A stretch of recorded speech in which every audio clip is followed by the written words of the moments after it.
उस पार लगा देना, अब तक तो निभाया है, आगे भी निभा देना, अब तक तो निभाया है, आगे भी निभा देना।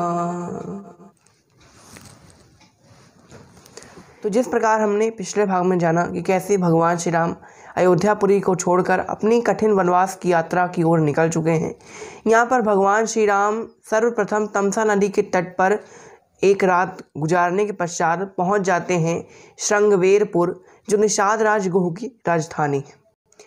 वहाँ पर निषाद राज जो भगवान श्री राम के बचपन के मित्र हैं, वो उनका आदर सत्कार करते हैं, उनको यहाँ पर रहने का आग्रह करते हैं, पर फिर भी जो श्री राम हैं उनको ये कहकर कि आगे मेरा कर्तव्य पथ है, उन्हें मना कर देते हैं। यहाँ पर निषाद राज कहते हैं कि हे प्रभु, ये कर्तव्य पथ, ये बड़ी बड़ी बातें हमको समझ में नहीं आती, हम तो केवल प्रेम के वशीभूत होकर ही आपको यहाँ पर रोकना चाहते थे, हमारे अंदर आपके प्रति अपार स्नेह है। यहाँ पर जो निषाद राज की जो भक्ति है वो निश्चल भाव की है, निष्काम भाव की, और निष्काम भाव की भक्ति में भगवान जल्दी प्रसन्न होते, इसलिए निषाद राज को भगवान श्री राम साक्षात जो है उनको प्राप्त हुए थे। उन्होंने केवल भगवान की भक्ति की और उनके अंदर एक सरल भाव था। हमें भगवान को प्राप्त करने के लिए एक बात आवश्यक है, भले हम कितने ज्ञानी हो जाएं, महात्मा हो जाएं, लेकिन जब तक हमारे अंदर सरल भाव नहीं आएगा तब तक भगवान हमें प्राप्त नहीं होंगे। तो भगवान को प्राप्त करने का एक मार्ग है सरल भाव। अगर हम सरल हो जाएंगे तो भगवान हमें स्वतः ही प्राप्त हो जाएंगे। अब यहाँ सरल होने से भगवान कैसे प्राप्त होते हैं, इसकी एक कथा है, बड़ी रोचक कथा है, इसके बारे में हम आज जानेंगे। तो आइए आज की कथा को आरंभ करें।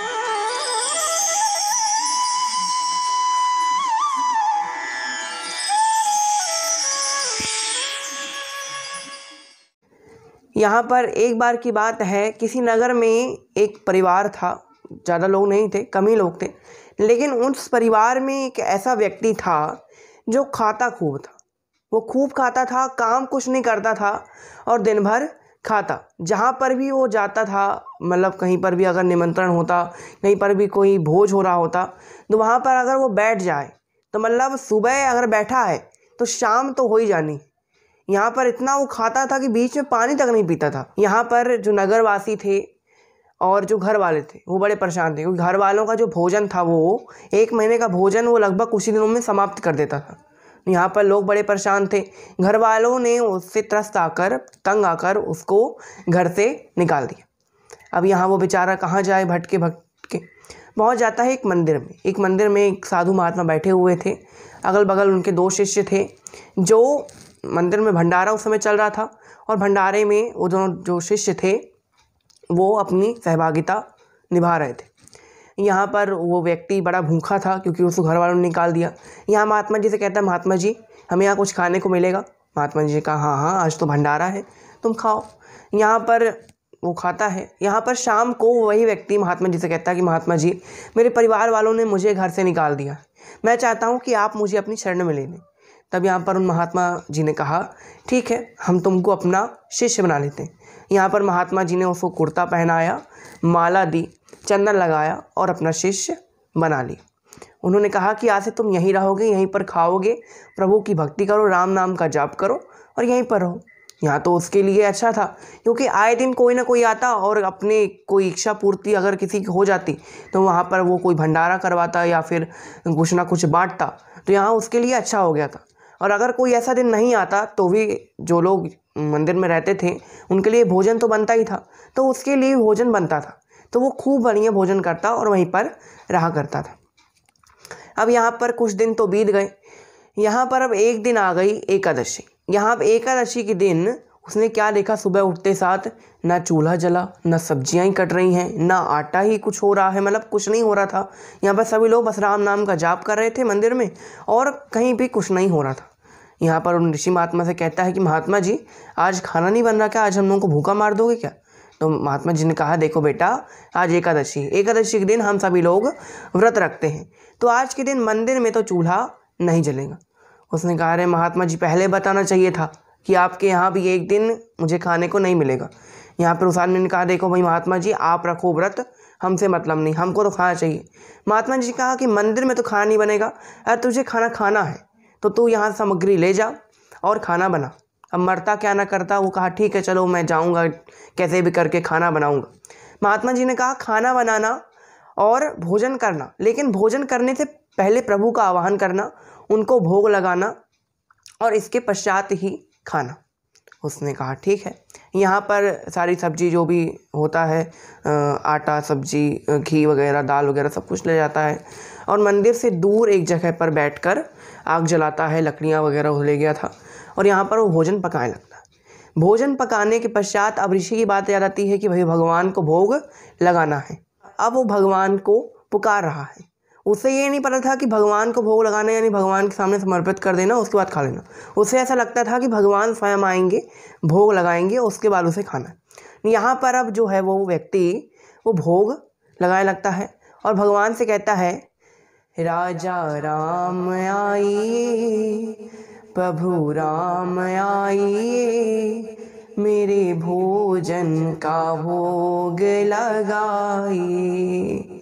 राजा राम आइए, मेरे राम आइए, मेरे भोजन का भोग लगाइए, मेरे भोजन का भोग लगाइए। यहाँ पर बहुत समय हो गया ऐसे पुकारते हुए, लेकिन भगवान आ नहीं रहे। यहाँ पर उसने सोचा कि लगता है भगवान तो 56 भोग खाते हैं, रोज़ नया नया पकवान बनता है उनके लिए मंदिर में, तो इसीलिए भगवान नहीं आ रहे।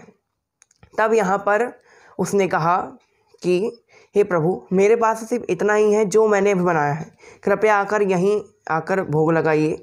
मेरे पास वो 56 भोग नहीं है, मेरे पास जो है बड़ी बड़ी आचमनियाँ नहीं है आपके लिए खाना परोसने के लिए, या फिर आपके लिए बहुत बड़ी बड़ी आरतियाँ नहीं हैं। मेरे पास छोटी सी आरती का दिया है, आपको पुकार रहा हूँ, कृपया यहाँ पर आइए और मेरे नैवेद्य को स्वीकार कीजिए। वो कहता है आचमनी अर्घान आरती यही यहाँ मेहमानी, हाँ धूप दीप नैवेद्य आरती यही यहाँ मेहमानी। सूखी रोटी खाओ प्रेम से पियो नदी का पानी, सूखी रोटी खाओ प्रेम से पियो नदी का पानी। राजा राम आइए, प्रभु राम आइए, मेरे भोजन का भोग लगाइए। यहाँ पर प्रभु अभी भी नहीं आ रहे। उसने सोचा कि लगता है प्रभु को मंदिर में बड़े बड़े पकवान मिलते हैं, इसलिए वो मेरे पास आ नहीं रहे। तब उसने कहा प्रभु आज मंदिर के भरोसे मत बैठे रहना, क्योंकि मंदिर में तो आज एकादशी है, तो एकादशी में तो आपको कुछ खाने को नहीं मिलने वाला। वो कहता है पछताओगे यदि तज दोगे भोजन रूखे सूखे, पछताओगे यदि तज दोगे भोजन रूखे सूखे। एकादशी मंदिर में आज बैठे रहोगे भूखे, एकादशी मंदिर में आज बैठे रहोगे भूखे। राजा राम आइए, प्रभु राम आइए, मेरे राम आइए, मेरे भोजन का भोग लगाइए, मेरे भोजन का भोग लगाइए।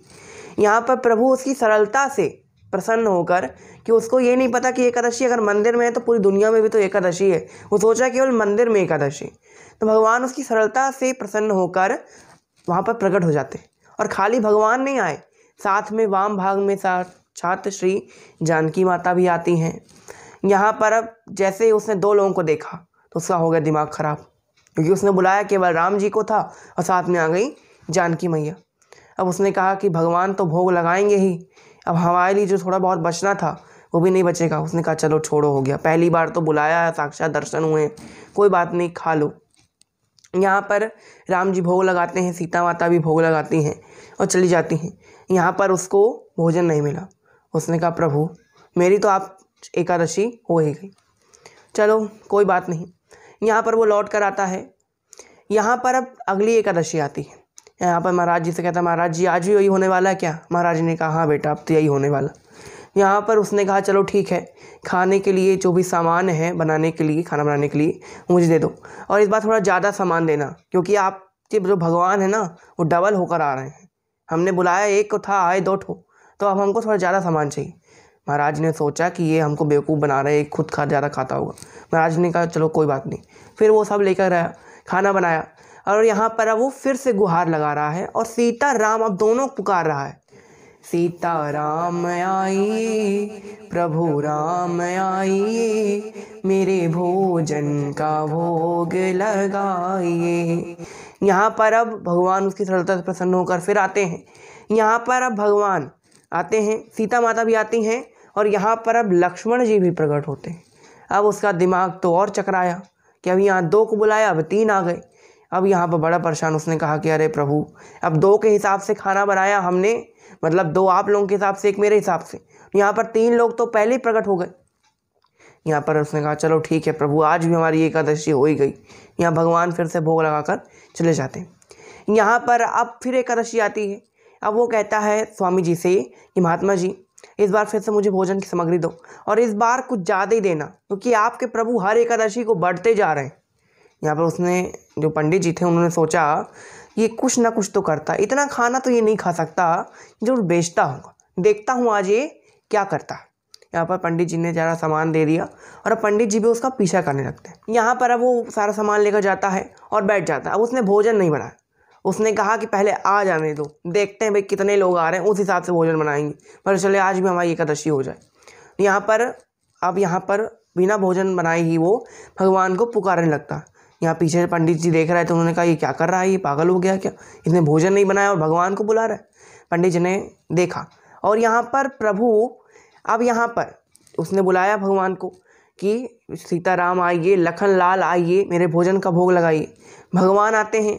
यहाँ पर अब भगवान आए, सीता माता आई, लक्ष्मण जी आए, भरत जी आए, शत्रुघ्न जी आए, हनुमान जी आए, सभी लोग आए। यहाँ पर उसने कहा हे भगवान, आज तो पूरी मंडली आई है। प्रभु से कहा प्रभु ये लोग कौन हैं, और कहते हैं, भगवान कहते हैं ये तो हमारी जानकी हैं, ये लक्ष्मण जी हैं, ये हैं हमारे सबसे प्रिय भरत, और उनके बगल में हैं लक्ष्मण। यहाँ पर कहते हैं भाई इंसान तो इंसान आ रहे थे, मतलब भगवान तो भगवान जो मनुष्य स्वरूप धारण करके आ रहे थे, ये वानर को आपने क्यों ले आए? बोले ये वानर हमारा परम भक्त है जिसका नाम है हनुमान। उसने कहा प्रभु इस बार आपने तो हद ही पार कर दी, पहले एक एक करके आते थे, अब तो 3-4 साथ में ले आए हो, लेकिन हम भी बड़े चालाक हैं, हमने भोजन नहीं बनाया। आओ यहाँ पर भोजन बनाओ, खाओ, और हमारे लिए भी थोड़ा बहुत बना लेना, क्योंकि हमने तो 3 एकादशी से हम एकादशी का व्रत रख रहे हैं। भगवान भी उसकी सरलता से बड़े प्रसन्न हुए। यहाँ पर अब भगवान तो सिंहासन में बैठे हुए हैं, और यहाँ पर जो भरत जी हैं, शत्रुघ्न जी हैं, हनुमान जी, अब वो जो है काम कर रहे हैं। यहाँ पर चूल्हा जल रहा है, लकड़ियाँ आ रही हैं, यहाँ पर सब कुछ साफ़ हो गया है। यहाँ भरत जी ने भंडारे एकत्रित कर लिए हैं। यहाँ पर अब चौके में कौन बैठा हुआ है? साक्षात अन्नपूर्णा श्री जानकी माता। वहाँ की जो आसपास की जो अदृश्य शक्तियाँ थी, जो बड़े बड़े साधु महात्मा वहाँ रहते थे लेकिन किसी को दिखाई नहीं देते थे, वो भगवान को देखकर प्रकट हो जाते हैं। और जिस रसोई में साक्षात माता जानकी बैठी हो, वहाँ पर तो अन्नपूर्णा का आना बिल्कुल सामान्य बात है। वहाँ पर साक्षात माता अन्नपूर्णा प्रकट हो जाती हैं।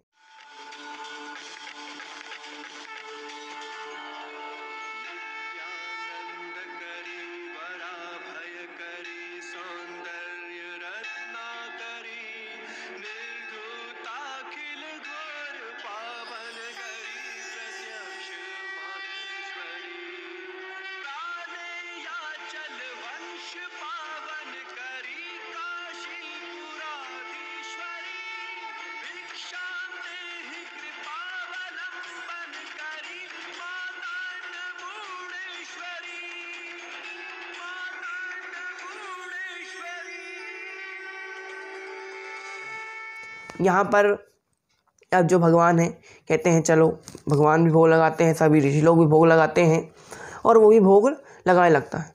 यहाँ पर जो है उस ऋषि जो पीछे से देख रहे थे उसे गुरु, उसने कहा ये क्या हो रहा है, मुझे तो कोई दिखाई नहीं दे रहा है, और ये खाने का सामग्री अपने आप प्रकट हो रही है, हो क्या रहा है? ऋषि आते हैं, उससे कहते हैं ये क्या हो रहा है? तब यहाँ पर उसने कहा कि मेरे प्रभु आए हैं, देखिए ना भोग लगा रहे हैं प्रभु। कहते कहाँ प्रभु, मुझे तो दिखाई नहीं दे रहा है। तब उसने कहा कि प्रभु मेरे गुरुजी को भी दर्शन दीजिए। कहा नहीं नहीं, तुम्हारे गुरुजी उस योग्य नहीं है। उसने कहा अरे मैं तो शिष्य हूँ और गुरु हमेशा शिष्य से ज़्यादा योग्य होता है, यानी शिष्य हमेशा गुरु से सीखता है, और मेरे गुरुजी मुझसे ज़्यादा योग्य नहीं है, ऐसा तो हो नहीं सकता। उन्होंने कहा कि तुम्हारे गुरुजी तुमसे ज़्यादा ज्ञानी हैं, ज़्यादा बलवान हैं, लेकिन फिर भी तुमसे ज़्यादा सरल नहीं, और मैं सरलों को मिलता हूँ जो सरल हो जाते हैं। अब यहाँ पर ऋषि ने कहा कि भाई देखो क्या बोल रहे हैं प्रभु। उन्होंने कहा कि आप को प्रभु नहीं मिलेंगे क्योंकि आप सरल नहीं हैं। जब ये बात सुनी कि मैं केवल सरल नहीं हूँ इसलिए प्रभु मुझे नहीं मिलेंगे, उनकी आंखों से अश्रुधारा बहने लगती। और जैसे अश्रुधारा भाई वो सरल हो गए, और सरल हुए तो प्रभु उनको दिखाई देना आरंभ हो जाते हैं। यहाँ पर ये कथा समाप्त हो जाती है, प्रभु भोजन करके चले जाते हैं। तो यहाँ पर इस कथा का सार क्या है कि सरलता वह चीज़ है जिसके कारण आपको प्रभु सबसे जल्दी प्राप्त हो सकते हैं। यहाँ पर ये कथा हमने बड़ी ही रोचक कथा जो है आज की सुनी। यहाँ पर अब कल से हम केवट प्रसंग आदि प्रसंगों में प्रवेश करेंगे। तो आज की कथा को हम यहीं विराम देते हैं। जय श्री राम।